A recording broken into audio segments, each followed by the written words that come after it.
السلام عليكم ورحمة الله وبركاته. بسم الله والصلاة والسلام على رسول الله. اللهم علمنا ما ينفعنا وانفعنا بما علمتنا وزدنا علما يا عليم الحكيم، والحمد لله رب العالمين. walaalaha ku xiran channelkeena meel walba joogtaan waxaan la idinkaga baryaynaa nabadgelyo, caafimaad iyo farxad. haddii ilaahay ka raali noqdo muuqaalkan waxaan uga hadli doonaa duco aad u gaaban qofka akhristana uusan ku qadaynin. ducadan waxaa ku duceystay nabi muuse calayhi salaam.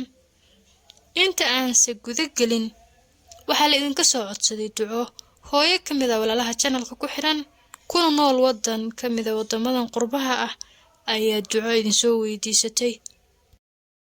hooyadu waxay ila wadaagtay in ayadu ay tahay qof iska xanuunsan, hal cunug ah oo dad ka dhashayna ay ku dhib qabto.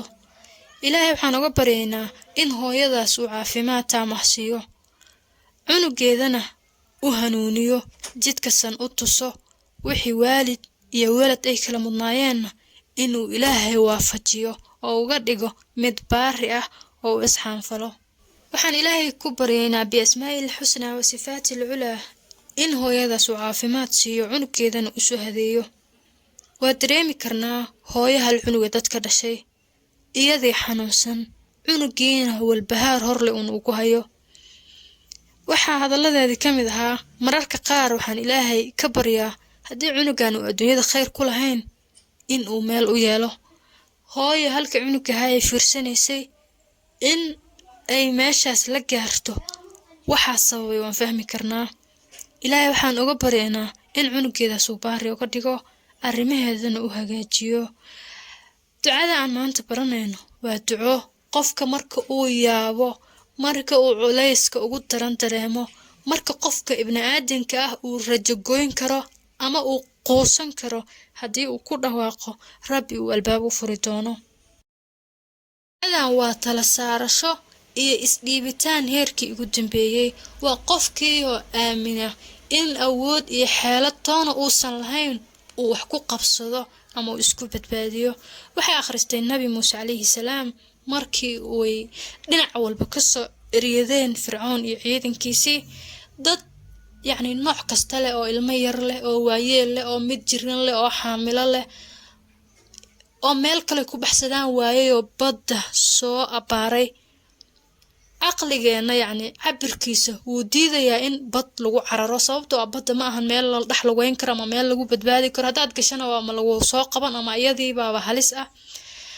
laakiin nabi muuse waxa uu yiri markay dhaheen intaad ku baxsanaysaa, intaad ka bixi doontaa, kallaa inna macaya rabbi sayahdiin. waa duco aad u culus. wuxuu cuskaday ilaahay awoodiisa way badbaadin kartaa, wayna badbaadisay oo ilaahay baddii buu kala jeexay. markay ayagii mareenna kuwii u xoog sheeganayay waa tii lagu halaagay. marka qof ilaahay haysto oo ku tiirsan ma quusan karo, mar kaste xaggiisay waddo ka furmaysaa. haddaad culays badan dareemayso, haddaad isleedahay seed uga bixi doontaa noloshan, dheh kallaa inna macaya rabbi sayahdiin, kallaa inna macaya rabbi sayahdiin.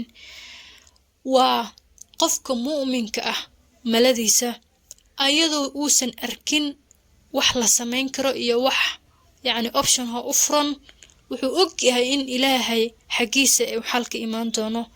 yuhuudda maxay dhahaan markay yaabaan? waxay dhahaan innaa lamutrakuun, way noo dhammaatay.